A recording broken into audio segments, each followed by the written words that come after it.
Amado Señor, gracias por este tiempo. Agradecidos, Señor, estamos de ti en esta hora por tu amor y misericordia. Gracias, Padre, por tu palabra. Gracias, Señor, porque por medio de ella nos has revelado el Evangelio de salvación. Gracias porque eso es lo que nos une aquí a cada uno de nosotros en el día de hoy, a pesar de la distancia, a pesar de los distintos lugares donde nos encontramos y nuestros respectivos trasfondos familiares y eclesiásticos también, Señor, nos une esta salvación tan grande, Señor, tu Espíritu Santo que mora en nosotros, eh, y el privilegio, Señor, de haberte conocido, de haber podido alcanzar, Señor, de tu gracia, disfrutar de tu gracia, Señor, en esta hora.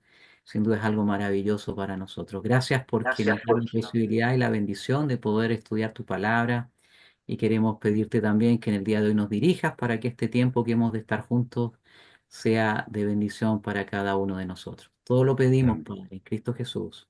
Amén. Amén. Amén, amén. Muy bien, hermanos. Quiero tomar unos 30 segunditos nomás. Si alguien nos puede contar en general cómo ha sido la experiencia. Como les decía, estamos todos en rodaje con esta plataforma. Esperamos que haya sido llevadero este tiempo, estos días hacia atrás. Así que si alguien nos quiere contar un poquito, no, dos o tres intervenciones para poder medir un poquito eso. Hermano Esteban, adelante. Hola hermanos, hola hermano Marcelo, Bienvenido, un un abrazo. gusto poder verles. Sí, quería, bueno, dar un poco mi contexto. Ha sido, bueno, estudiando escatología la primera vez, estaba un poquito asustado. Es un tema bastante denso y siempre me ha dado miedo el tema de las discusiones de la escatología, pero necesario. Y quería agradecerle, hermano, por los papers que mandó del mega resumen de cada una de las posturas, porque me parecieron muy clarísimas. Es muy clara, fácil de digerir. Sé que uno puede ampliarse mucho más, pero como para entender el primer, tal vez como la primera cubierta, está buenísimo, así que se lo agradezco. Y con respecto a la aplicación, la plataforma, en lo personal me ha costado un poco como interiorizarme o muchas veces se me van las fechas de entrega o cosas así porque en el Moodle, antes como uno lo tenía en el celular, a cada rato estaba avisando ahí con respecto a las tareas, trabajo, pero descubrí cómo enlazarlo al Google. Yo no sé si ahí mis compañeros saben que pueden... todo hay un calendario interno de la plataforma que uno lo puede enlazar a su calendario de Google, entonces después puede avisar si el maestro subió algo, las videollamadas, las tareas, va a quedar todo registrado ahí. Así que eso, quería agradecer ahí también por Sí, eso. también si uno activa las notificaciones va llegando al correo inmediatamente todo. Perfecto. Muchas gracias, hermanos. Les agradezco mucho porque nos ayuda a todos, ¿cierto? Así que ahí podemos seguir interiorizándonos un poquito en el sistema. En cuanto a lo que mencionaba mi hermano Esteban, bueno, ese era el propósito, hermanos queridos. Yo sé, hay mucho desconocimiento en cuanto a estos temas. A mí me llama la atención que hay muchas personas que toman ciertas posiciones, ¿verdad? Por diferentes motivos, pero sin conocer el fondo del asunto. Dos cositas. Una, en relación a lo que decía mi hermano, ¿cierto? No es un análisis exhaustivo de cada una de las perspectivas, ¿cierto? Y de las posturas, pero como bien decía mi hermano, es una base. De ahí usted puede partir, puede seguir investigando, profundizando. A veces, ojo, no es tan difícil definir con exactitud, objetivamente, cada una de las perspectivas, entre otras cosas, porque entre ellos, por ejemplo, también difieren. Por ejemplo, en la perspectiva postmilenarista que estudiamos y que muchos de ustedes también hicieron preguntas referente a eso, hay diferencias de pronto entre los diferentes autores posmilenaristas también. Por ejemplo, algunos yo mencionaba ahí al pasar, proponen que nosotros ya estamos viviendo el tiempo del reino milenial, algo muy semejante a lo que hace el amilenarista. Pero hay otros seguidores de la perspectiva posmilenarista que dicen, no, nosotros todavía no estamos en el reino, pero vamos avanzando ya hacia el reino. Entonces hay matices entre ellos, allí difieren en estas cosas, por tanto a veces no es tan sencillo ser dogmático en describir así de una manera cerrada cada sistema, pero lo que tratamos de hacer en el paper era eso, era tratar de dar, ¿cierto?, una base, un análisis objetivo, ya en función de cosas que son comprobables, medibles, ¿cierto? Eh, y que nos puedan dar un panorama más o menos general de lo que esto es. Sobre eso, cada uno de ustedes hoy día tiene una base, una herramienta para poder seguir entonces indagando en el futuro al respecto a esto si lo desea. Pero esa es más o menos la idea. Así que muchas gracias, hermano Esteban. ¿Alguien más, hermano, un comentario más, quizá antes de comenzar lo que tenemos preparado para el día de hoy? Quizás Hermano Patricio, adelante nomás. ya, Bueno, querido, eh, bueno, mi experiencia con la plataforma ha sido de aprendizaje en estos días. No la conocía, pero me gustó bastante. Le agradezco ahí al hermano Esteban de el tips que me da para cargar el calendario. Yo creo que es muy bueno, muy positivo, más fácil para el seguimiento. Y la hermana que nos dijo que hay que activar las notificaciones, también lo voy a hacer, así que muchas gracias por eso. Respecto del tema que estamos tratando por ahora, lo he sentido árido. Me ha costado mucho eh, porque siento que más allá de profundizar la palabra misma, de hecho yo ya me formé mi opinión respecto de las posturas que hay, me formé una opinión personal con la palabra y me costó entender las otras posturas. Entonces siento que en lugar de estar profundizando en la palabra, como que me estoy alejando a temas más bien conceptuales, más humanos desde la perspectiva de la palabra de Dios. Entonces, en ese sentido, a mí personalmente me ha costado, lo he encontrado árido el tema y estoy más ansioso de comenzar a profundizar y meterme más en las profundidades de la escritura. Eso. Perfecto, hermano. Bueno, es bueno conversar porque como no estamos todas las semanas viéndonos, ¿cierto? Interactuando juntos, a veces cuesta medir un poquito, ¿cierto? Precisamente lo que mi hermano Patricio nos está comentando. Cuando uno está en una clase semanal, es más fácil porque uno percibe, va respondiendo inmediatamente, etcétera. Entonces, en ese sentido, hermano Patricio, usted tiene razón. El tema es un poco árido, es de aguas profundas en este aspecto.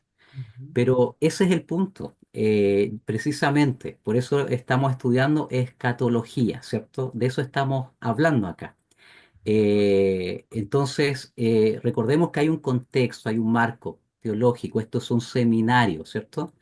Y en el seminario, ¿qué se hace? Se estudia teología, ¿cierto? No solo, digamos, la teología bíblica escritural, sino que hay muchos aspectos de la teología. Tenemos teología histórica, por ejemplo. A partir de esta semana vamos a estar nosotros hablando de la teología histórica o un cierto, digamos, al menos un panorama de lo que es, que tiene relación con la teología histórica. eh, Nosotros necesitamos saber para capacitarnos teológicamente, necesitamos saber también estas cosas.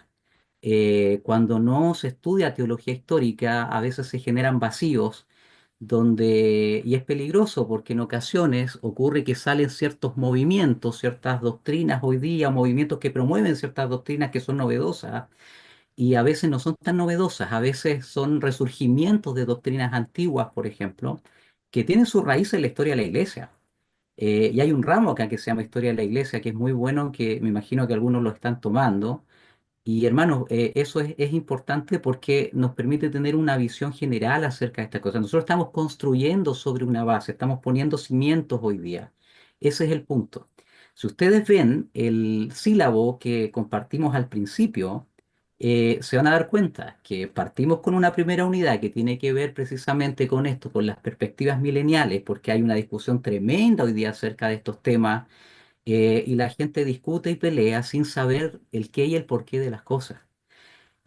Segunda unidad, vamos a estar viendo, usted vio en el sílabo también, ¿cierto? Vamos a ver la parte histórica de dos sistemas de interpretación que son tremendamente importantes y fundamentales, como es el método alegórico de interpretación, el método literal de interpretación. Eso es lo que viene ahora.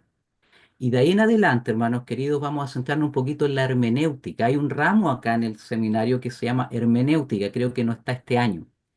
Pero la hermenéutica es algo tremendamente importante que usted tiene que conocer. No es una opción para un creyente conocer o no de estas cosas. Debemos saberlo.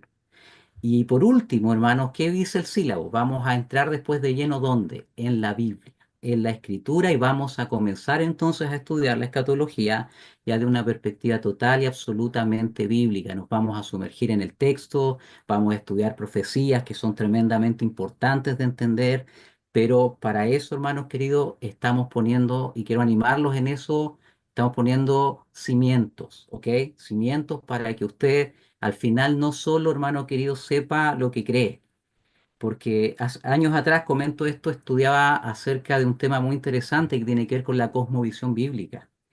Y mientras estudiaba y profundizaba en eso, encontraba un autor decía algo muy interesante, decía que un creyente verdadero, un creyente maduro, ¿cierto? No solo debe saber lo que cree y por qué lo cree, sino que también tiene que saber lo que no cree y por qué no lo cree. Y sabe, hermano, en estricto, digamos, rigor, la realidad objetiva en la mayoría de nuestras iglesias, ¿cuál es? Que con mucha suerte, o mejor dicho, ¿cierto? En el mejor de los casos, digámoslo así, para no complicar a nadie con esa expresión, que puede malentender. En el mejor de los casos, en nuestras iglesias tenemos hermanos que saben lo que creen, pero no saben por qué lo creen, y menos lo que no creen y por qué no lo creen. Y una convicción, hermanos, profunda se construye efectivamente, hermanos, cuando uno entiende lo que cree, por qué lo cree, y también lo que no cree y por qué no lo cree. Allí estas cosas se vuelven una convicción. Y allí nosotros es cuando somos capaces de morir por lo que creemos, por nuestras convicciones. Y ese es el propósito también en este ramo. Así que quiero animarlo, hermano, a cada uno de ustedes, a hermano Patricio, también a los demás, para que podamos entender esto y al mismo tiempo, ¿cierto? No desalentarnos, todo lo contrario. Vamos a dejarlo mejor para el final. ¿Qué es el final? Nos vamos a sumergir en la escritura de aquí a un tiempo más. Así que quiero animarlos en esto, en este sentido, para que podamos avanzar juntos y entender aquellas cosas que necesitamos saber, hermanos queridos, porque como decía mi hermano Esteban recién, hay una batalla afuera, hay una batalla muy grande por estos temas. Y tenemos que estar preparados para no solamente decir lo que creemos, sino también, hermanos, saber profundamente por qué lo creemos. Ok, dicho eso, me voy a permitir, hermanos míos, a continuación, si es posible, voy a ver si está por aquí la herramienta. El Zoom se modifica cada cierto tiempo, se actualiza, entonces pues uno se pierde un poquitito de dónde están ciertas cosas.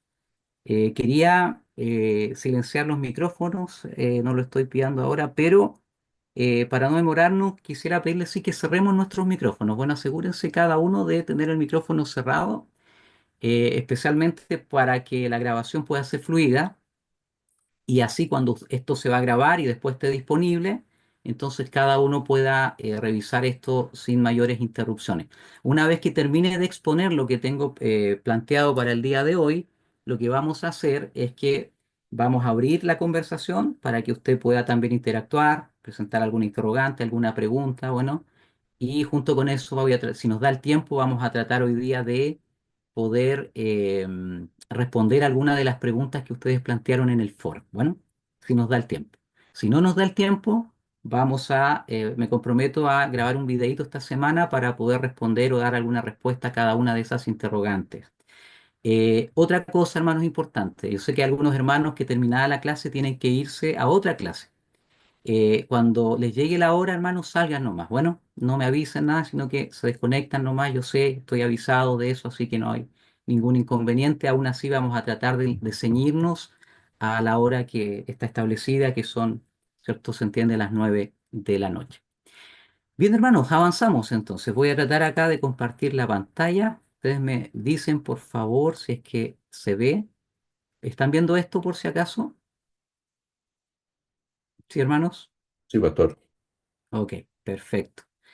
Eh, bueno, yo no estoy viendo ahora, así que me disculpan. Algo pasó, parece, ¿no? Ya. Ahí se ve, ¿verdad? ¿Sí? Sí, sí. Ok. Se ve. Gracias, hermano querido. Bien, ahí tenemos entonces nuestro material para el día de hoy. Vamos, ya sabemos, estamos estudiando escatología bíblica. Hemos aprendido, ¿cierto?, que esta expresión significa o hace alusión a la doctrina de los últimos tiempos. Por ende, cuando hablamos de escatología, hablamos de profecía también.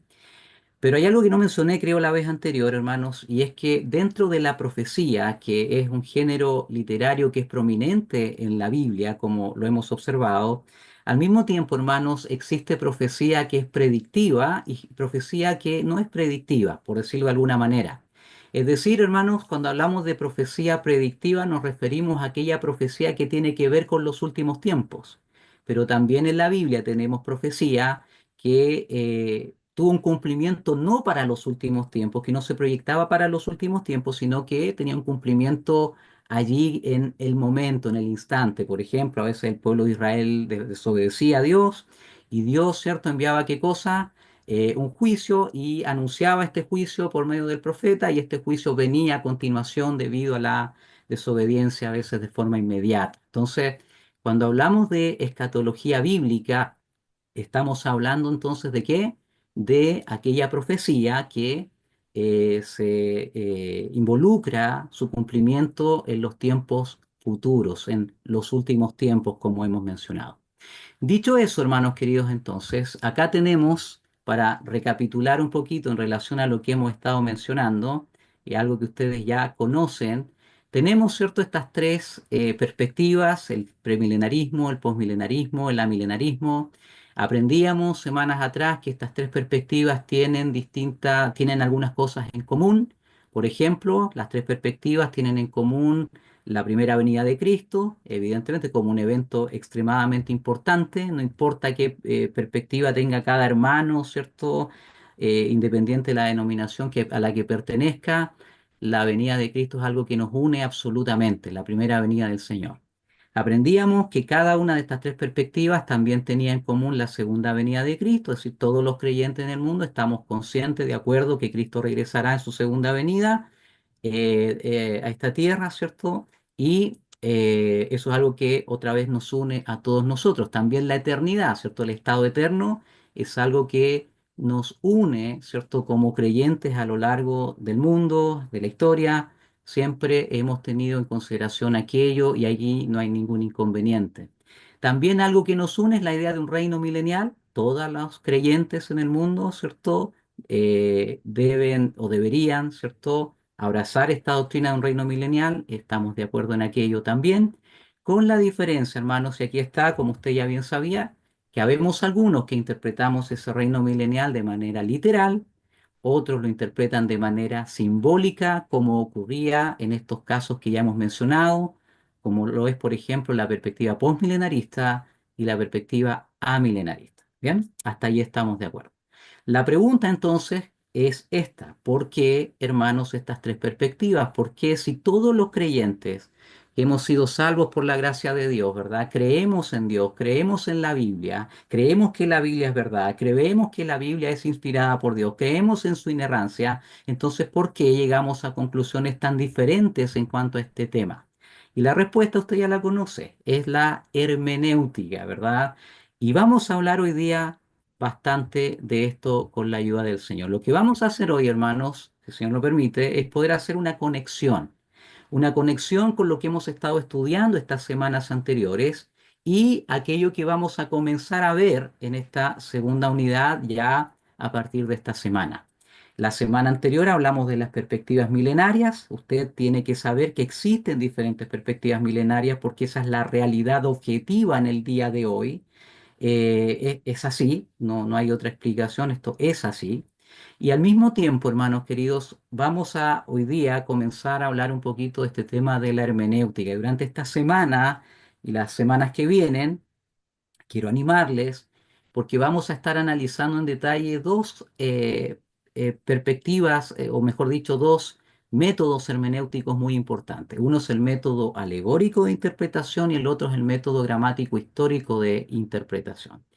Eh, y hoy día lo que quiero hacer en este momento, en esta instancia, es conectar ambas unidades. Y para ello entonces quiero comenzar hablando un poquito acerca de la hermenéutica. Lo que usted ve ahí en pantalla, hermanos, es una imagen, ¿cierto?, del dios griego Hermes. Dentro del panteón griego estaba este dios, ¿cierto?, esta deidad que se representaba más o menos de esta manera.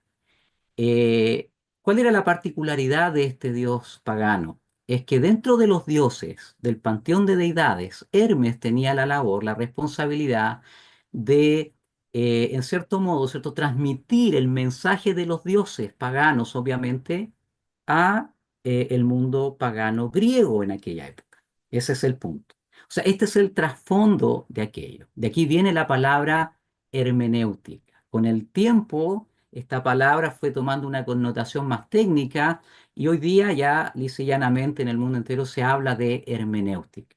Entonces, ¿qué es la hermenéutica? ¿Qué significa esta expresión? Cuando la vemos desde la perspectiva del original, esta expresión hermenéutica significa explicar, interpretar o traducir. Y este es el sentido que tiene. Entonces, cuando hablamos, hermanos, de hermenéutica, ¿de qué estamos hablando?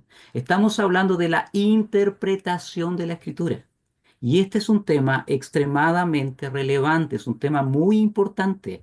Y todo cristiano maduro, hermanos queridos, debe entender, o debería, hermanos queridos, entender la importancia y la relevancia entonces de la hermenéutica, de la interpretación de la escritura. Por ende, entonces, cuando abordamos este tema, podemos observar que la hermenéutica es, por tanto, una ciencia y también un arte, la ciencia y el arte de interpretar. Y hermanos queridos amados, toda persona que abre una Biblia y la lee con el propósito de entenderla, más aún si tenemos el propósito de transmitir este mensaje a otros, estamos naturalmente entonces haciendo qué cosa, practicando la hermenéutica. A lo mejor usted no había escuchado nunca este término, a lo mejor para usted esto es algo totalmente nuevo, pero la realidad objetiva es que cada persona que abre la Biblia, lee la Escritura, y luego, ¿cierto? Y trata de entender lo que la Biblia dice, lo que ese pasaje dice, entonces usted está haciendo hermenéutica, conozca el término o no. Entonces, esto es muy importante de recordar. Ahora, ¿es esto algo nuevo, hermanos queridos? ¿Es esto algo que tiene que ver solamente con los cristianos de este tiempo? ¿Este es un invento de la iglesia de la actualidad? Y la realidad, hermanos, es que la respuesta evidentemente es no. Note lo que dice este pasaje ahí en Lucas 24-27. Dice lo siguiente: y comenzando desde Moisés y siguiendo por todos los profetas, les declaraba en todas las escrituras lo que de él decían. Hermanos, el contexto aquí nos habla de quién, de él, el Señor Jesucristo.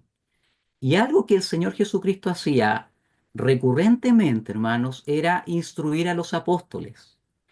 Y cuando el Señor instruía a los apóstoles, note lo que nos muestra aquí el pasaje, hermanos. El Señor Jesucristo instruía a los apóstoles ¿desde dónde? Y note el detalle aquí, desde la Escritura. Dice, y comenzando desde Moisés y siguiendo por todos los profetas, les declaraba en todas las escrituras lo que de él decían. Es decir, el Señor Jesucristo instruía a los discípulos desde la escritura. Note esa expresión declaraba que allí aparece, hermanos míos.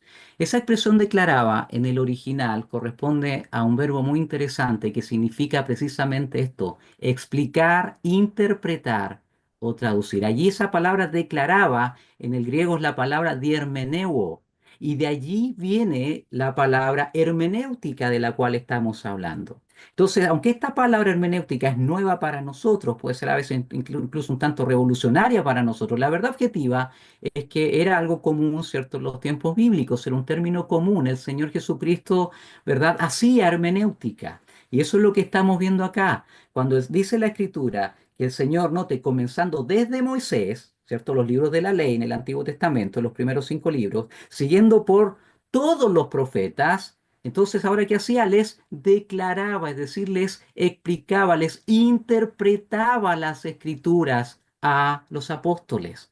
Hermanos, el Señor Jesucristo explicó, interpretó las escrituras, interpretó el Antiguo Testamento.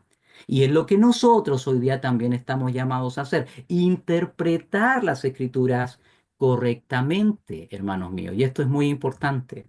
¿Qué es la hermenéutica entonces decíamos? Decíamos, la hermenéutica es la ciencia y el arte de interpretar las sagradas escrituras. Note, es la ciencia y el arte. Es una ciencia, ¿por qué? Porque se rige por ciertos principios, reglas y leyes. Es una ciencia la hermenéutica porque se rige por ciertos principios, reglas o leyes. Pero también, hermanos queridos, es un arte. ¿Por qué? Hermanos, es un arte porque para su desarrollo se requiere de la habilidad y la dedicación del intérprete. Hermanos, es una ciencia porque hay principios de interpretación que deben ser aplicados. Esto es ciencia, pero al mismo tiempo es un arte, porque hacer hermenéutica o interpretar la Biblia involucra necesariamente ¿qué cosa? Hermanos, dedicación, trabajo. Es una habilidad que se puede y que se debe desarrollar. Y esto es algo importante. Y aclaro algo, hermanos, porque a veces se dice, pero si tenemos el Espíritu Santo, y el Espíritu Santo es el Espíritu de verdad que nos guía toda la verdad, ¿para qué necesitamos? Dicen algunos la hermenéutica. Es como si las dos cosas estuvieran en contraposición, y eso es un error. Hermanos míos, tenemos el Espíritu Santo. Y el Espíritu Santo es tremendamente importante a la hora de estudiar la Escritura. Nadie debería estudiar la Biblia sin buscar la guía del Espíritu Santo. Pero al mismo tiempo, hermanos, hay elementos técnicos, si usted le quiere llamar así, que deben ser conocidos y que debemos usar y aplicar para poder interpretar la Biblia correctamente. Yo deduzco, hermanos, que ninguno de nosotros aquí quisiera llegar al punto de interpretar más la Biblia, ¿verdad? Y eso es importante. Para ello, entonces, tenemos que tener en consideración la hermenéutica. Entonces, hermanos, note, acá puse un pequeño esquema que tiene que ver con aquí la relación que existe entre la hermenéutica y otras ciencias que son propias del estudio de la Biblia. Partimos entonces allí con ¿qué? Con la hermenéutica. Ya sabemos que lo que es la hermenéutica son principios que tienen que ver, necesarios para poder interpretar correctamente la Biblia. La hermenéutica está muy relacionada, hermanos queridos, a la exégesis. Y la exégesis finalmente es la que nos lleva ¿a dónde? A la predicación. Hermanos, un detalle. Aquí este tema es muy importante. Un ministerio tremendamente importante dentro de toda iglesia sana, ¿cuál es? La predicación. Cada día domingo llegamos a la iglesia para escuchar qué cosa, la predicación. Muchos de nosotros nos preparamos para qué, predicar la Biblia el día domingo. Las hermanas también predican la palabra, ¿cierto? A clases de niños, en las damas, a veces en el hogar, etcétera, en diferentes instancias que Dios provee para eso. Todos nosotros aquí, hermanos, de una u otra manera, estamos estudiando la Biblia ¿para qué? Estamos estudiando para poder predicar con fidelidad. Y hoy día se habla mucho de la predicación, hermanos queridos. Se está hablando mucho hoy día de la predicación expositiva, por ejemplo. Yo soy un convencido en lo personal que la mejor manera de enseñar la Biblia es expositivamente. Y quizá usted puede estar de acuerdo conmigo también en eso. Pero la predicación es el fin último. Ahora, hermanos queridos, ¿cómo predicamos la Biblia? Años, no muchos años atrás, incluso todavía en algunos círculos cristianos, ¿qué era lo que ocurría? Hermanos, se hacía mucho énfasis en que solamente, ¿cierto?, teníamos que ser guiados por el Espíritu Santo, es decir, el Espíritu Santo nos guía para enseñar. ¿A dónde nos llevaba eso? A veces a una perspectiva un poco mística del asunto. En muchas iglesias, quizá usted lo sabe, llegaba el pastor el día domingo sin estudiar la Biblia en toda la semana, abría la Biblia el día domingo, ponía el dedo en un lugar donde caía ese día nomás. ¿Y qué hacía a continuación? Donde el dedo caía, en el pasaje que caía su dedo índice, entonces el predicador allí comenzaba a predicar, a hablar de la Biblia. Comenzaba a predicar sin exégesis, sin hermenéutica, hermanos. Este es el punto. Ahora, hermanos, eso es serio. Esa acción, que era muy común por muchos años en diferentes círculos cristianos, hasta el día de hoy incluso, eso es serio. Porque cuando hablamos de predicar, estamos hablando nada más ni nada menos que de predicar qué cosa, la palabra de Dios, hermanos, es la palabra de Dios. Eso es lo que predicamos, la palabra de Dios. Y cuando no hay un trabajo exhaustivo de exégesis, un trabajo de hermenéutica, a veces lo que se terminaba diciendo en muchos púlpitos el día domingo que era, se hablaba de sueños, se hablaba de experiencias, se hablaba un montón de cosas, porque no había un estudio real del texto bíblico, hermanos queridos. Y eso, a la luz de la Biblia, ojo, ojo hermanos míos, es un tema serio, es un tema delicado. Entonces, hermanos, la hermenéutica tiene que ver con qué, con interpretar la escritura, métodos de interpretación de la Biblia. La exégesis, en palabras muy sencillas, tiene relación, hermanos, con cómo aplicar esos métodos, cómo aplicar la hermenéutica. Alguien decía una vez que la hermenéutica era como una caja de herramientas y la exégesis era como el manual de cómo podemos usar esas herramientas. Y entonces, con un trabajo serio de hermenéutica y un trabajo serio de exégesis, entonces estaríamos capacitados para poder tener una predicación realmente bíblica y escritural. Entonces, estas tres ramas de la investigación, la hermenéutica, la exégesis y la predicación, están muy ligadas la una a la otra y es muy importante que esto lo podamos entender cada uno de nosotros. Esto es muy importante. ¿Por qué razón, hermanos, será importante? Por lo siguiente, y note lo que vamos a ver aquí a continuación, hermanos, la importancia de la hermenéutica, la necesidad de la hermenéutica. ¿Por qué la hermenéutica es importante? Primero, porque es un mandato de Dios.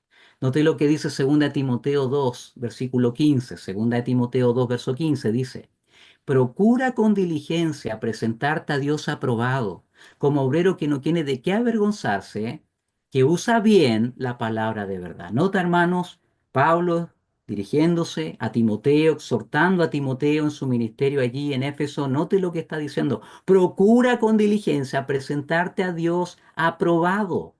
Hermanos, ¿qué significa ser un obrero aprobado? Note, como obrero que no tiene de qué avergonzarse, cuando un obrero, un pastor, un maestro no tiene de qué avergonzarse, note esto, cuando usa bien la palabra de verdad. Un pastor, un maestro de la Biblia, de la iglesia, que no tiene de qué avergonzarse y que es aprobado delante de Dios, es aquel que usa bien la palabra de verdad. ¿Y qué es usar bien la palabra de verdad? Note, esa expresión que usa bien significa, hermanos, literalmente hacer un camino recto o cortar derecho. Eso es lo que significa. Y tiene el sentido, hermanos, de interpretar o analizar correctamente la Biblia, correctamente la Escritura. Esta es la razón por la cual muchos predicadores han dicho que interpretar mal la Biblia, hermanos, es pecado. Ojo con esto. Es pecado interpretar mal la Escritura. Somos responsables delante de Dios cómo usamos su palabra, cómo manipulamos su palabra y debemos de ser temerosos en cuanto a Dios, temerosos de Dios en cuanto a cómo interpretamos su palabra. ¿Queremos ser obreros aprobados? ¿Queremos ser obreros que no tengamos de qué avergonzarnos? Bueno, primera cosa entonces, tenemos que usar bien la palabra de verdad. Tenemos que interpretar bien, podríamos decirlo así, la palabra de verdad. Y para ello, como ya hemos aprendido, la hermenéutica, hermanos míos, es muy importante, es relevante la hermenéutica para poder cumplir bien con este propósito. Entonces, hermanos, vamos a ir avanzando, bueno, porque el tiempo avanza y luego vamos a abrir la conversación para poder interactuar también. Hermanos, tengo una cita para ustedes, note esto. Tomás de la Fuente es un escritor, un teólogo, ¿cierto?, que ha escrito mucho sobre la hermenéutica. Note sus libros del año 1979. Él dice lo siguiente. Dice, abro comillas, debe ser evidente que la interpretación correcta depende de varios elementos. Ojo con esto. Debe ser evidente que la interpretación correcta depende de varios elementos. No basta tener el espíritu correcto al comenzar el estudio. Será necesario también usar el método correcto. Ojo con esta expresión. Es necesario usar también el método correcto. Aunque el intérprete tenga la sinceridad, perdón, aunque el intérprete tenga la sinceridad, la humildad, la reverencia y el espíritu de oración, no podrá llegar a conclusiones adecuadas si no procede usando el método correcto. Ojo el énfasis que él está haciendo. Hay métodos correctos para interpretar la Biblia y hay métodos que no son correctos. Conceptos equivocados respecto al propósito del escritor, la validez de sus declaraciones doctrinales, la exactitud de los hechos históricos que relata y el origen divino del texto llevarán muchas veces a conclusiones falsas. Pregunta, hermanos. Si, si esta semana cada uno de nosotros tomara un mismo pasaje, por ejemplo, Juan 3:16, y cada uno de nosotros estudiara el texto, ¿cierto? Por separado y lo predicáramos el día o lo enseñáramos el próximo domingo. La pregunta es esta, hermanos, ¿existe la posibilidad de que lleguemos a conclusiones equivocadas o a conclusiones distintas entre nosotros? Y este es el punto importante. Existe una alta probabilidad de que si todos predicásemos el mismo pasaje esta semana o enseñásemos el mismo texto esta semana, llegásemos a conclusiones, digamos, distintas si es que usamos métodos equivocados para interpretar la escritura. Ese es el punto, hermanos queridos. Y hemos llegado aquí a un punto importante que es lo que quería que ustedes pudieran también comprender en el día de hoy. Hermanos, ¿cuántas formas de interpretar la Biblia existen? ¿Cuántos métodos de interpretación existen hoy día?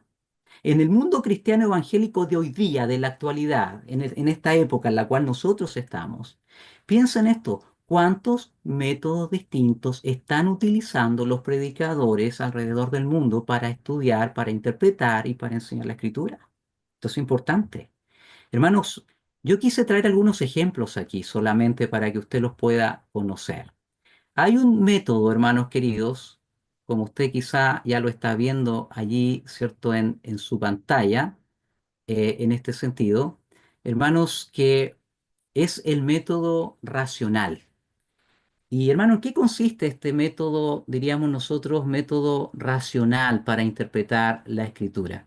Y saben, hermanos queridos, el método racional es un método que está siendo, ojo, escúcheme bien, muy utilizado en este tiempo, muy utilizado en este tiempo. Muchos predicadores están utilizando este método para interpretar la Biblia alrededor del mundo hoy.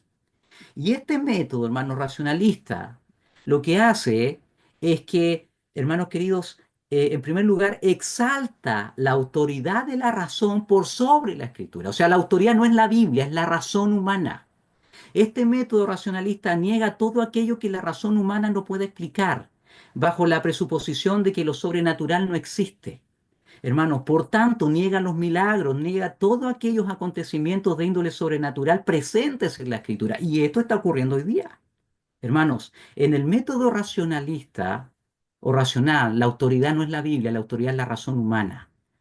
Y quiero citar aquí a Fontaine. Él dice algo interesante en cuanto a este método. Note lo que dice. En el caso, cuando Jesús anduvo sobre el agua del mar de Galilea, los racionalistas, o sea, los que interpretan la Biblia de esta manera, ofrecen una resolución ingeniosa. Sugieren que después de remar toda la noche en la tormenta, los discípulos no se dieron cuenta de que estaban cerca de la orilla. Jesús llegó a ellos, no andando sobre el agua, sino sobre la orilla del mar. De noche, esta aparición del Señor les pareció milagrosa. Note, les pareció milagrosa. Es decir, Jesús no andaba sobre el agua, sino por la orilla del mar en la tierra. Y luego, cuando Él entró en el barco, se encontraron en el lugar donde querían llegar.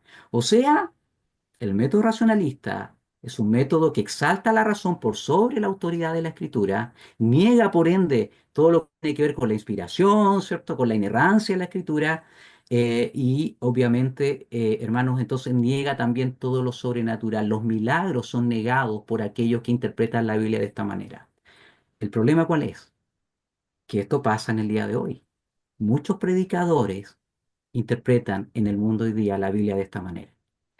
Eh, y muchos de nuestros hermanos, en vez de estudiar la Biblia en sus hogares, semana a semana, de dedicar tiempo al estudio de la palabra o de tomar estudios más profundos como lo están haciendo ustedes, muchos de nuestros hermanos prefieren pasar a veces 20 minutos, media hora, una hora en redes sociales, en YouTube, escuchando muchos predicadores que a veces no conocen y que dan por sentado que van a enseñar la verdad, pero no tienen idea de cómo estos predicadores están interpretando la escritura.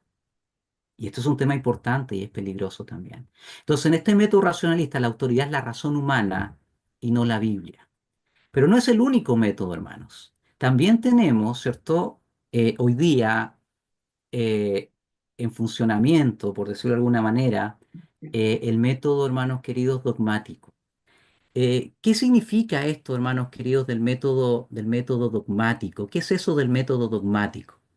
Hermanos queridos, en palabras sencillas, podemos decir que el método dogmático consiste en interpretar la Biblia de acuerdo a las enseñanzas preestablecidas de ciertos grupos o denominaciones, y no en base a principios hermenéuticos objetivos y aceptados o reconocidos también por el pueblo de Dios. Hermanos, en palabras muy sencillas quiero poner un ejemplo para clarificar esto. Eh, lo que vemos aquí es dos extractos de estos concilios católicos antiguos. Por un lado, el Concilio de Trento y el Concilio Vaticano II. Note, hermanos queridos, cómo la Iglesia Católica interpreta la Biblia. Ese es el punto. Dice acá, abro comillas, que ninguno se atreva a interpretar contra el sentido que le ha dado y le da la Santa Madre Iglesia. Hermanos, note esto. Según la Iglesia Católica, la autoridad, ojo, no es la Biblia. La autoridad, ¿quién es? Cuando se trata de interpretar la Escritura, la autoridad, hermanos queridos, es la Iglesia. Entonces, el sentido, el significado del texto bíblico depende exclusivamente de qué?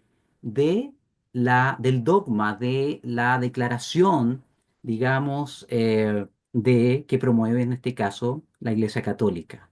Note lo que dice a continuación. Se debe tener por verdadero sentido la Sagrada Escritura. Note, ¿cuál es el verdadero sentido de la Sagrada Escritura?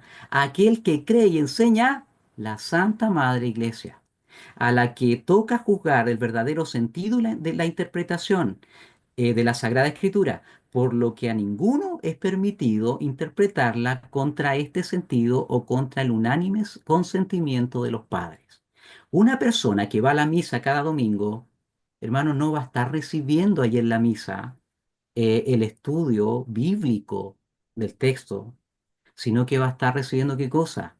Aquello que la Santa Madre Iglesia Católica, Apostólica y Romana ha establecido o interpretado por ellos. ¿Se entiende la diferencia? Entonces, en el método dogmático, la autoridad es la denominación y no la Biblia.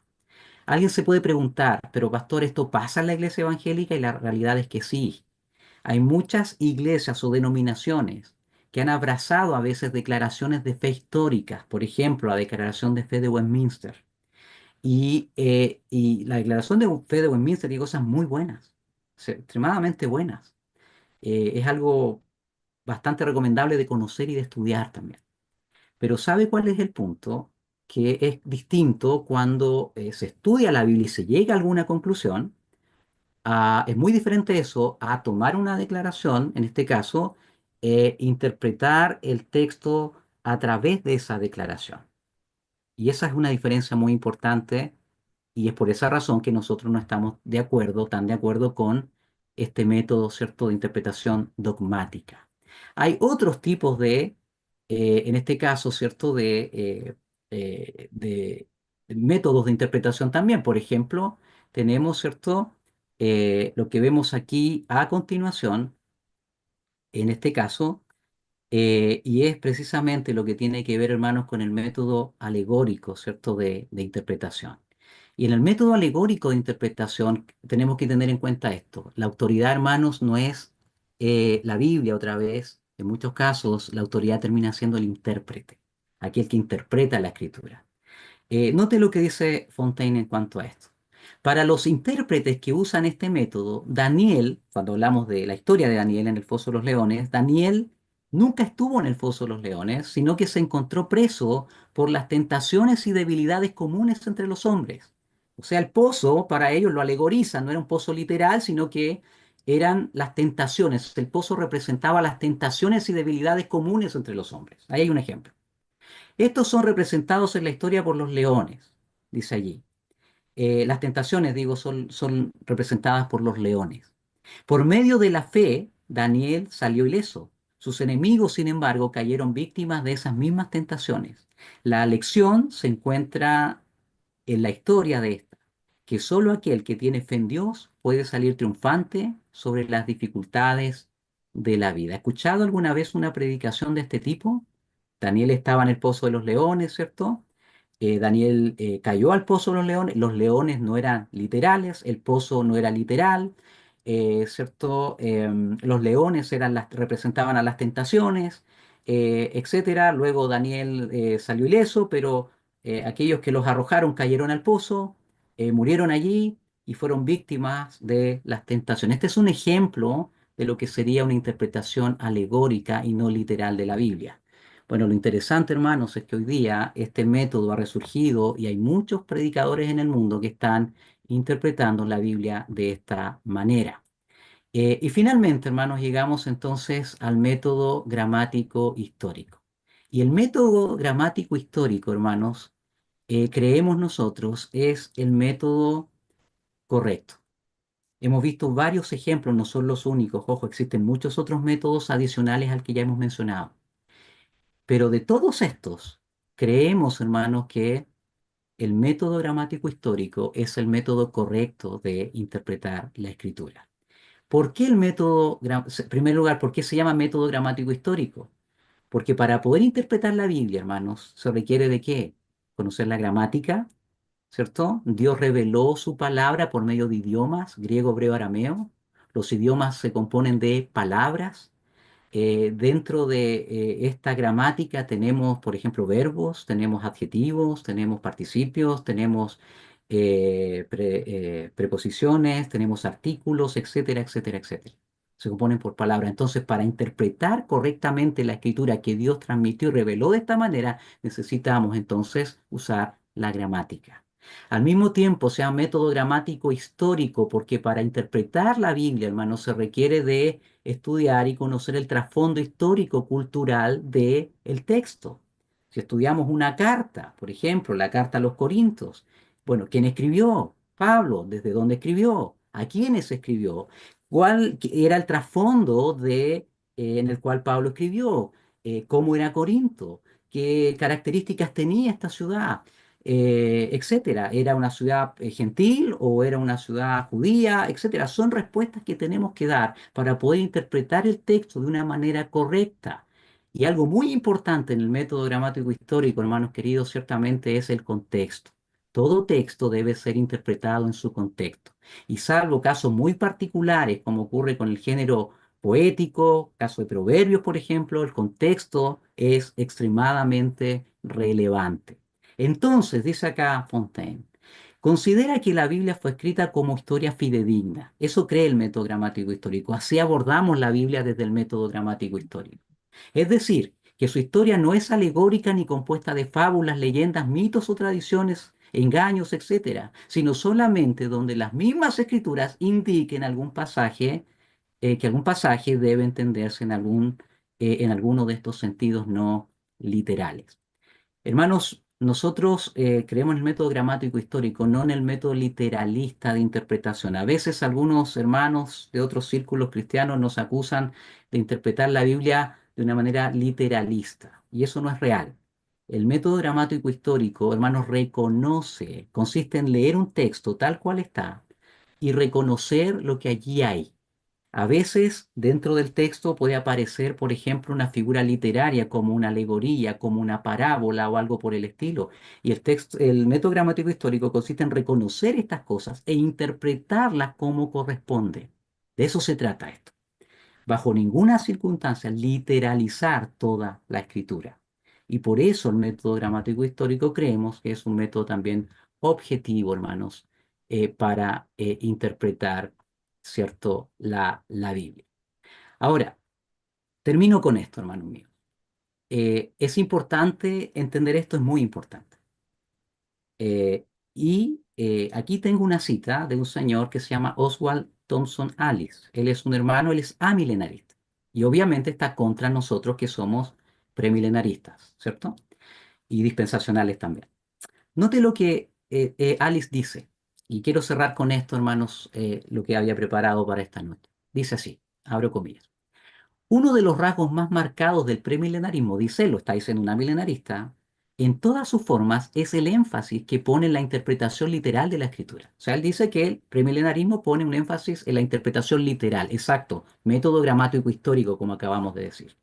Dice, es la afirmación insistente de sus defensores de que sólo cuando se interpreta literalmente la Biblia es interpretada verdaderamente y denuncian como espiritualizadores o alegorizadores a aquellos que no interpretan la Biblia con el mismo grado de literalismo con el que los primeros lo hacen. Y eso es real, es una verdad absoluta. Nadie ha hecho esta acusación, dice él, más categórica que los dispensacionalistas, o sea, nosotros. La cuestión de la interpretación literal contra la interpretación figurada es, por lo tanto, tal que hay que enfrentarla desde sus mismos comienzos. Entonces, lo que estamos viendo acá, que hay un hermano, ¿cierto?, que es amilenarista, que está en la posición distinta a nosotros, pero él, al igual que nosotros, tiene claro una cosa, que la interpretación, hermanos, es lo que hace la diferencia, especialmente cuando hablamos de escatología. La posición escatológica que una persona tome está directamente relacionada con la manera en que esta persona está interpretando o no la escritura. Ese es el punto, hermanos, aquí en cuestión.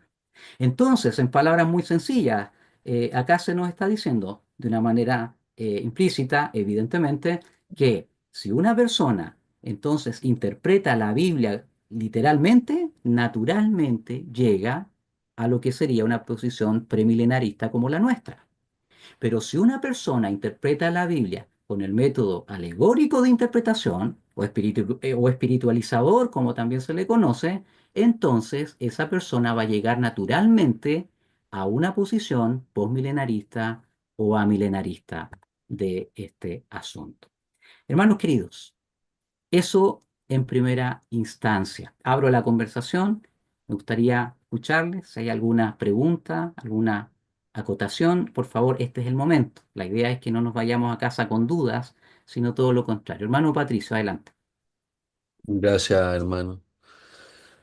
Estaba escuchando con mucha atención que hay distintas también posiciones en este aspecto, pero eh, yendo a la escritura misma, busqué dos versículos, uno que claramente dice que toda la escritura es inspirada por Dios y útil para enseñar, reprender, corregir y instruir en justicia. O sea, la misma escritura ya está estableciendo una fuente, digamos, de autoridad. Y luego en Lucas 24:45, cuando Jesús resucita, vuelve, se reúne con sus discípulos antes de ascender, digamos, dice que cuando todavía estaba yo con ustedes les decía que tenía que cumplirse todo lo que está escrito acerca de mí en la ley de Moisés, en los profetas y en los salmos. O sea, claramente se está refiriendo a las escrituras, la Torá, el Tanaj, es decir, el Antiguo Testamento.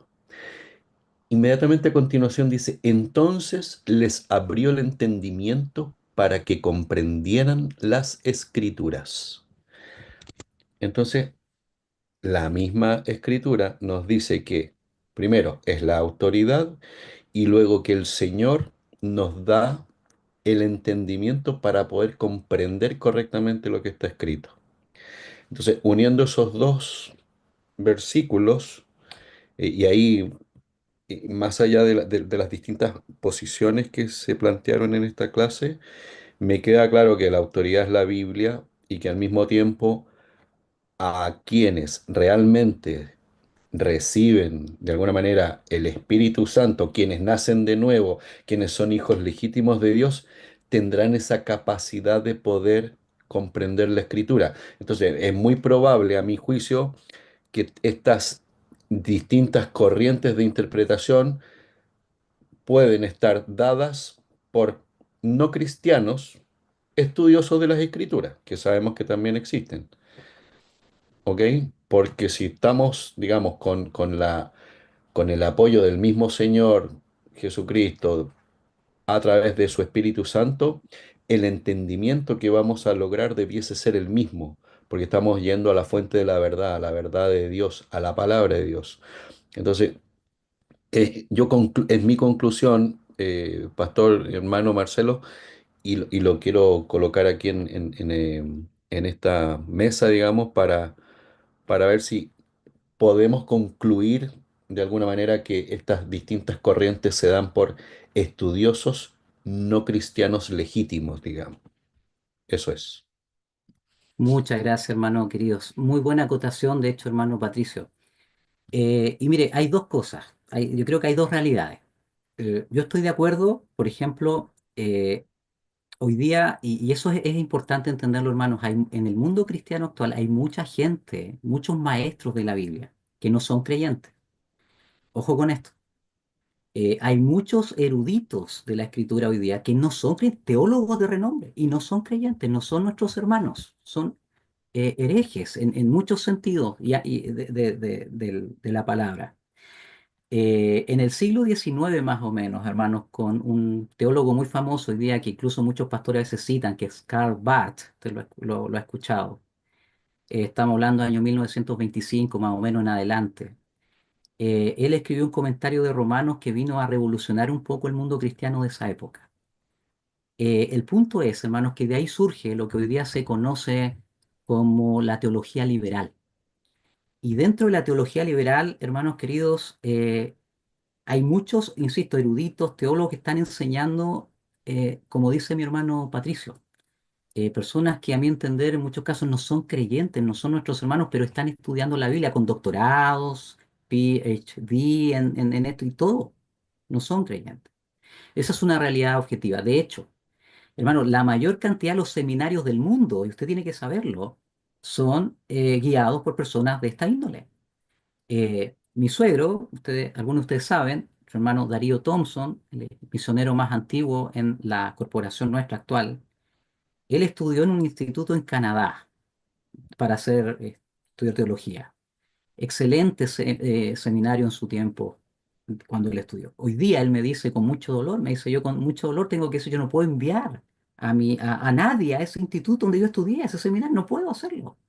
¿Por qué? Por lo que acaba de decir mi hermano Patricio. Un montón de gente, ¿cierto?, que se ha empoderado de estas instituciones, que se van desvirtuando en el tiempo, donde fueron serias en algún momento y hoy día cuestionan la inspiración, la inerrancia, etcétera. Y la teología liberal que ocurre o surge con Karl Barth en adelante, de manera formal al menos 1919 en adelante, 1925 en adelante, surgieron otros como Rudolf Bultmann, etcétera. Hermanos, esto ha inundado el mundo hoy día. Entonces, muchas de las personas que hoy día enseñan la Biblia como autoridad no son nuestros hermanos. Pero el punto es que dentro de eso también, hermanos, hay hermanos nuestros que son genuinos. Por ejemplo, y puedo dar algunos nombres, por ejemplo, R.C. Sproul, usted lo conoce. Usted puede hablar, por ejemplo, Sugel Michelén. Son hermanos que son buenos hermanos y son nuestros hermanos. Y ellos predican la verdad. A pesar de predicar y enseñar la verdad, ellos en esta materia, en la escatología, ellos tienen posiciones distintas. R.C. Sproul y Sugel Michelin son amilenaristas. Hay un autor que a mí me encantaba leerlo, era Charles Scott, él era postmilenarista. Y estamos de acuerdo en gran parte, 70% de la Biblia estamos de acuerdo, y son nuestros hermanos, pero en esto diferimos. Y aquí viene la pregunta, hermanos, ¿por qué diferimos? Si son nuestros hermanos, ellos no son herejes, son nuestros hermanos. El punto es que cuando interpretan la profecía o la escatología, entonces, ¿qué es lo que ocurre? Ellos cambian el método de interpretación. Ahí está el punto. Por ejemplo, pensemos en un Sugel Michelén hoy día que es muy conocido por nuestros hermanos. Con Sugel Michelén nosotros estamos de acuerdo en el 70% de la Biblia. No hay ninguna diferencia. Él es excelente, totalmente recomendable, nuestro hermano. Escúchenlo, se va a edificar, más tremendo este hermano, una bendición para el mundo hispano, yo creo, en esta última época, no hay duda de eso. Eh, ¿Cuál es el punto? ¿Por qué digo en el 70% de la Biblia? Porque decíamos el otro día que la profecía bíblica más o menos abarca hoy día entre el 25 y 30% de la Biblia, ¿se acuerda? La profecía en general. ¿Qué es lo que hacen estos hermanos, nuestros hermanos, que son buenos hermanos? Ellos, estamos de acuerdo en el 70% porque el 70% de la Biblia ellos lo interpretan con el método gramático histórico, tal cual nosotros lo hacemos. Por eso estamos de acuerdo. Pero cuando llegamos a la profecía bíblica, particularmente a la profecía predictiva, esa profecía que tiene que ver con los últimos tiempos, ¿qué ocurre? Ellos cambian el método. Ahí está la diferencia. Entonces, muchos de estos hermanos se abren al método alegórico de interpretar la Biblia, y no es el único, ojo con esto, porque hay otras variantes. Hoy día hay una corriente muy fuerte y tenemos que estar atentos. Por eso es bueno estudiar estas cosas, porque nosotros podemos saber e instruir también, ayudar a nuestros hermanos en nuestras propias iglesias posteriormente. Por ejemplo, un sistema de interpretación que está muy en boga hoy día y que muchos predicadores famosos usan, tiene relación, y lo digo en palabras sencillas, tiene relación, hermanos, con reinterpretar el Antiguo Testamento a la luz del Nuevo Testamento. Note lo que estoy diciendo. Reinterpretar el Antiguo Testamento a la luz del Nuevo Testamento. ¿Cómo es eso? ¿Y cuál es la diferencia con nosotros? La diferencia, hermanos, es que nosotros, por ejemplo, nosotros creemos en la revelación progresiva, ¿cierto? Dios partió revelando poco a poco su palabra, ¿cierto? Desde Génesis hasta Apocalipsis, cada vez más revelación, más revelación. Eso es evidente. El punto es que cuando nosotros vamos, por ejemplo, a una profecía del Antiguo Testamento, por ejemplo, ahí en Isaías 11, donde habla del reino, ¿cierto? Dice allí que la vaca, ¿cierto? Paseará, ¿cierto? Que el niño meterá su mano en la cueva del áspid y no lo morderá. Nosotros vemos qué hacemos. Vamos a ese texto y lo interpretamos como en su contexto. Aplicamos el método gramático histórico. Aplicamos, vemos la gramática, trasfondo histórico-cultural, el contexto del pasaje y interpretamos el texto en su contexto. Este texto fue tan inspirado como el resto de la Biblia. Cuando vamos al Nuevo Testamento, ¿cierto? ¿Qué hacemos? Vamos a los pasajes de los Evangelios, cuando Pablo habla de estas cosas, ¿cierto? Pedro habla de estas cosas, vamos a Apocalipsis e interpretamos. ¿Qué hacemos? Hacemos lo mismo, interpretamos estos textos del Nuevo Testamento de la misma manera. La gramática, el trasfondo histórico-cultural, etcétera, etcétera. Y vamos uniendo ambas cosas de manera natural. ¿Qué es lo que están haciendo muchos teólogos hoy día? Ojo, hermanos nuestros dentro de nuestros círculos cristianos reales. ¿Qué están haciendo? Ellos, ¿cierto? Dicen, bueno, Dios reveló esto aquí en Isaías 11, pero tenemos ahora el Nuevo Testamento. Entonces ahora ellos toman como base el Nuevo Testamento, no el Antiguo. Entonces hacen todo su estudio formal acá y luego ellos ¿qué hacen? Bueno, reinterpretan el Antiguo Testamento a la luz del Nuevo, o sea, ajustan el Antiguo Testamento a esto. Y eso, hermanos queridos, es complejo porque cuando practicamos eso podemos terminar cambiándole el significado natural, normal al texto del Antiguo Testamento. Y eso está pasando mucho hoy día. Y muchos de nuestros hermanos, que son buenos hermanos, cierto, amilenaristas, otros premilenaristas históricos también, particularmente la corriente de Lat, ¿se acuerda que hablamos, estudiamos de eso en el paper la semana anterior? Muchos de estos hermanos, buenos hermanos, aplican estos métodos al estudio de la profecía. Y eso es lo que hace la diferencia. Entonces, hermano mío, lo que dice hermano Patricio es muy importante, debemos considerarlo. Existe un ambiente donde existen personas incrédulos que incluso que hacen teología, y muchas veces sientan las bases para la teología que a veces la iglesia abraza. Por eso es un detalle, hermano, cuidado con el YouTube, porque es complejo. Como digo, cuando un predicador predica, normalmente no parte diciendo, hermano, yo voy a interpretar el pasaje con el método tanto, ¿cierto? Entonces, cuando vamos al YouTube, vemos allí muchos predicadores y no sabemos cómo están interpretando la Biblia. ¿Qué método están empleando? No lo sabemos. Y debemos ser cuidadosos en cuanto a eso.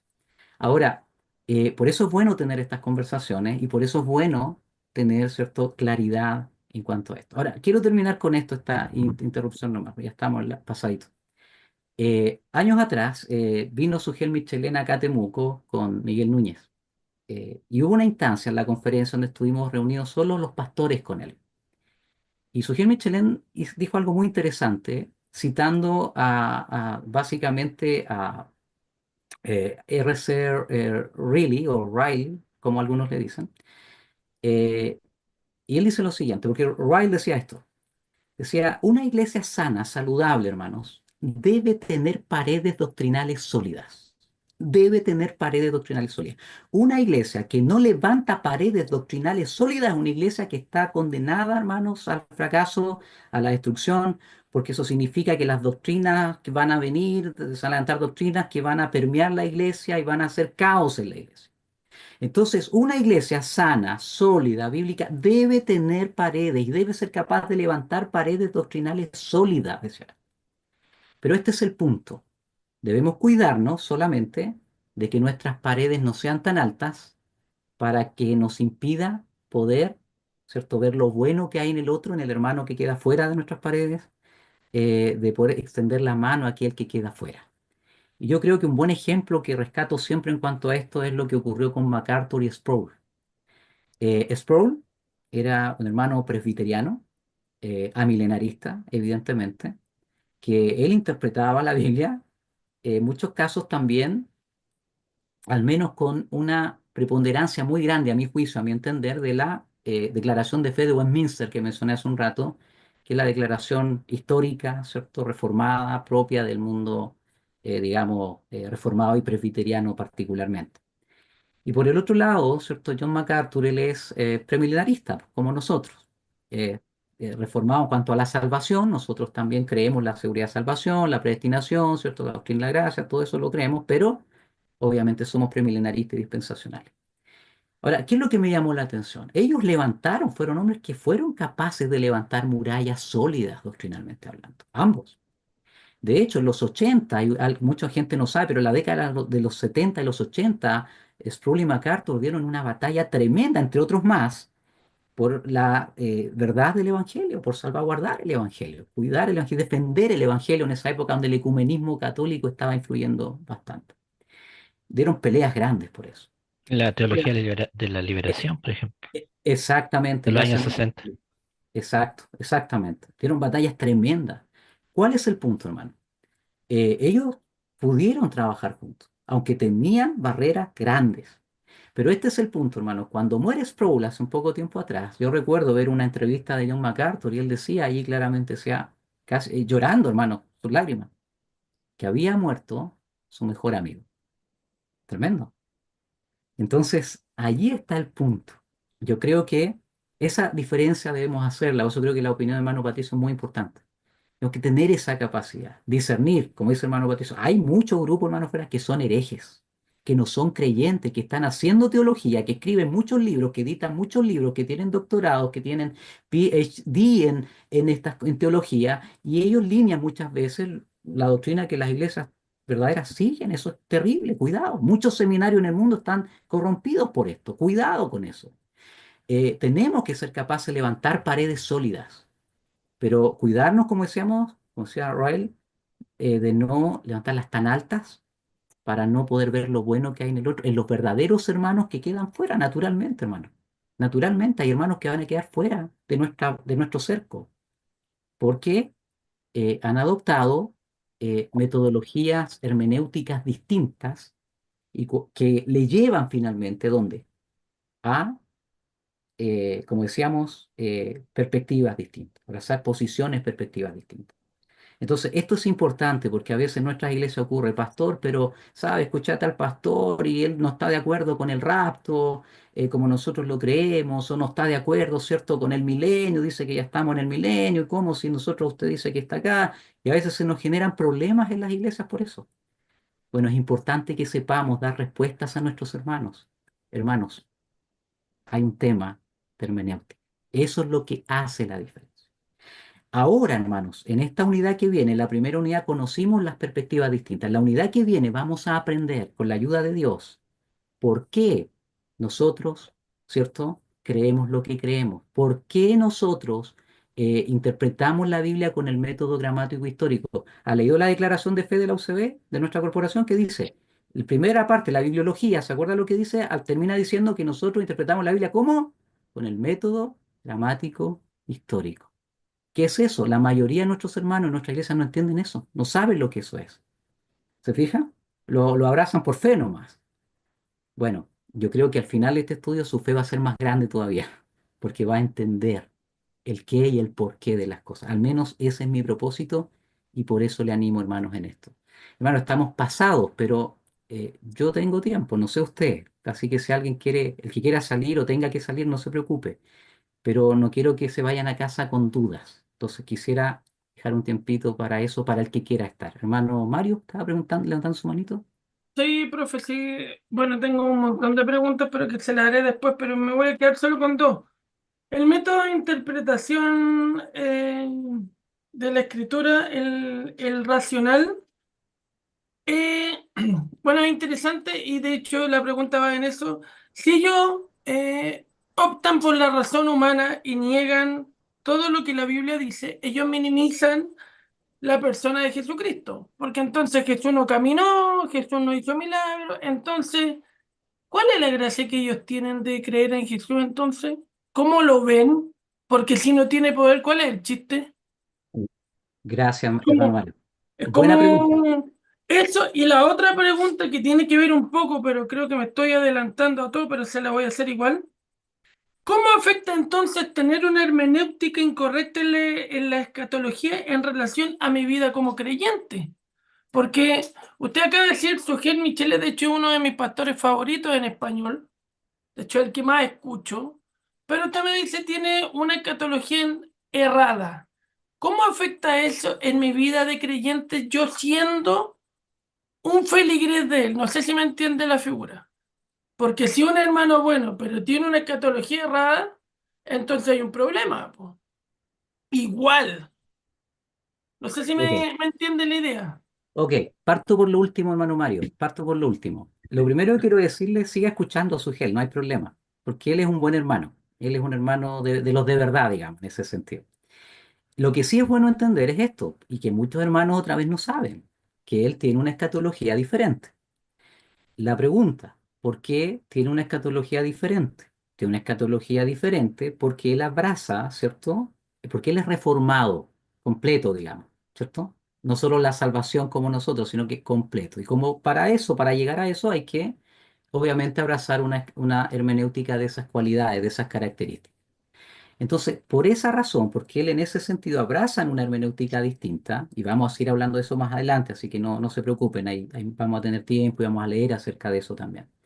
Entonces, por esa razón, entonces llegan a estas conclusiones. Ahora, lo importante, dos cositas. Primero, hermano querido, aclarar esto, Marito.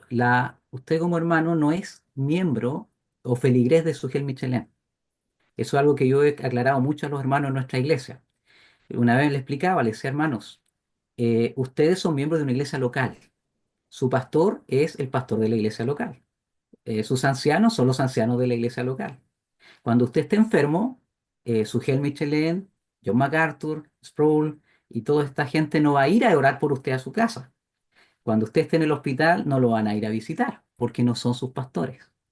Quien va a ir a verlo, quien va a orar por usted, quien va a ir a, ¿cierto? A acompañarle en algún momento del día, es su pastor, es sus ancianos. Al menos eso debería ocurrir. Entonces, lo primero es que no somos feligreses de ellos, somos feligreses de la iglesia local donde Dios nos ha puesto. Eso es muy importante tenerlo en claro. La Profe, iglesia perdón, tiene límites, tiene perdón, límites. yo lo decía en términos metafóricos, pensando Correcto, en que si yo fuera a su iglesia, ¿qué ah, pasa con entiendo. esos hermanos? En ese Perfecto, sentido. correcto, gracias, Mario. Bueno, ahí está el punto. El tema es que cada hermano es responsable. Por ejemplo, si alguien, personalmente, si yo tuviera que trasladarme a República Dominicana, no iría a esa iglesia porque no comparte lo que yo creo en este sentido. Tampoco quiero ser de tropiezo para ellos. Uno entendería de que ellos esa es la iglesia, uno tiene que respetar eso. Entonces yo no voy a ser de tropiezo para ellos tratando de meter una doctrina, una hermenéutica que ellos no abrazan. Como contraparte, nosotros tampoco debemos permitir que venga alguien de afuera a meternos una hermenéutica y una escatología que nosotros no abrazamos. Por eso hemos que ser cuidadosos y entender estas cosas. Y en segundo lugar, algo importante que siempre le digo a los hermanos acá, es que cada hermano tiene que entender esto. La iglesia debe darle claridad a los hermanos y cada hermano debe tomar decisiones, ¿es cierto?, en coherencia, entender estas cosas. En nuestro caso, cuando un hermano llega aquí a la iglesia de otro lado, pasa un tiempo, quiere ser miembro de la iglesia, nosotros no lo recibimos enseguida. Pasa un tiempo que conozca la iglesia, que entienda la doctrina y todo eso. Cuando él dice quiero ser miembro, entonces hacemos una especie de inducción a la membresía. En eso, ¿qué hacemos? Estudiamos acerca de la membresía bíblica, deberes de un miembro, responsabilidades de un miembro, beneficios de un miembro, y dentro de eso revisamos juntos la doctrina, dejamos tiempo para revisar exhaustivamente la doctrina. Y luego que revisamos eso, si la persona está de acuerdo, entonces cuando llega el día de firmar el libro de miembro, no solo me firma el libro de miembro, sino también la declaración de fe. Si esa persona el día de mañana me dice, no, que no estoy de acuerdo, le digo, mire, usted firmó esto, si no está de acuerdo, tiene que buscar una iglesia que crea lo que usted cree, pero nuestra iglesia creemos esto. Entonces, hermanos, un pastor, un anciano debe cuidar la iglesia. Una de las labores fundamentales de un pastor, un anciano es cuidar, proteger la iglesia también. Y eso involucra lo doctrinal. Ahora, si un pastor, un anciano no entiende estas cosas, ¿cómo va a poder entender, cómo va a poder cuidar a su iglesia? Ese es el punto en cuestión. Entonces, no sé, hermano Mario, si respondo en algo la pregunta. Hay más preguntas seguramente, vamos a ir respondiendo también con el tiempo. Hermano, veo aquí a mi hermano Patricio otra vez con su manito levantada. Adelante, hermano Patricio. Gracias, Pastor. Sí, ahí para compartirle al hermano Mario, precisamente, tal como lo indicaba nuestro hermano Marcelo, eh, uno tiene la responsabilidad como creyente de estudiar la escritura. Es nuestra responsabilidad personal con nuestro Señor. A partir de ahí, nosotros nos formamos un entendimiento de la escritura y eso nos permite poder buscar una iglesia que esté en sintonía con lo que nosotros hemos logrado comprender en términos doctrinales de lo que Dios nos comunica a través de su palabra. Sin ir más lejos, mi situación personal es que en la iglesia donde yo participaba antes, comencé a tener problemas porque lo que yo logré comprender en la escritura no estaba en sintonía con lo que se predicaba en dicha iglesia, lo cual me obligó a salir de la iglesia, buscar y peregrinar buscando una que se adaptara y se adecuara a lo que el Señor me había revelado. Y por eso llegué acá a Familia en Cristo, ex Micalvi, de Unión de Centros Bíblicos, donde prácticamente en su conjunto, en su totalidad, hay algunas cositas pequeñas que es difícil encontrar en la iglesia y por eso hay tanta diversidad. También hay que reconocer y entender eso. Hay una diversidad, como estamos aprendiendo en este curso, de interpretaciones de varios aspectos. De hecho, tengo un libro que se llama Doctrinas que dividen, que no es un tema nuevo, es un tema que viene de mucho tiempo atrás, muchos concilios, muchos debates, etcétera. Entonces, es importante, ahí, hermanos, que tengamos esa responsabilidad nosotros con nuestro Señor de profundizar en la Escritura, formarnos nuestra propia, digamos, entendimiento. El Señor nos da el entendimiento, lo podemos pedir en oración y eso contrastarlo con la iglesia local en la cual participamos. Y me parece que ese es como el camino que nos está sugiriendo acá el hermano Marcelo. Mm, amén. Gracias, hermano querido. Muchas gracias. Ahí está, hermanos. Básicamente ese es el tema. Por eso quiero animarlos. Acá estamos, como digo, quiero animarles en eso. Bueno, yo sé que esta primera parte del estudio es un poquito ripioso, es verdad.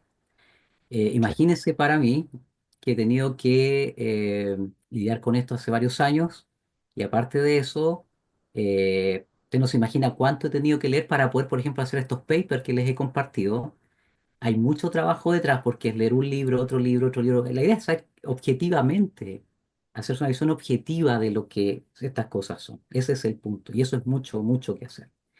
Eh, pero ese es el punto, hermano. Yo estoy convencido que cuando terminemos este curso vamos a quedar mucho más claros de lo que estábamos antes de llegar acá. Bueno, este es un ramo hermoso, yo lo puedo dar fe de ello. Esto repercute tremendamente en la vida espiritual nuestra, pero como digo, no solo debemos creerlo, saber lo que creemos, sino también lo que no creemos y por qué no lo creemos. Esto es muy importante si realmente queremos tener convicciones profundas. Ese es el tema. Bien, hermanos, nos hemos pasado un poquito, bastante la verdad, casi media hora. Así que, no sé, si habrá algo por ahí, hermanos, una última cosita, y si no, vamos ya terminando, ¿no? Ok, entonces quiero pedir si habrá alguien que quisiera orar, hermanos míos, y para esta semana que viene, estos días que vienen, yo me comprometo a hacer un pequeño videíto para poder intentar responder algunas de las preguntas que ustedes plantearon en el foro. Lo que me interesa es que no queden con preguntas, ojalá y minimizar por lo mayor posible las dudas, las inquietudes.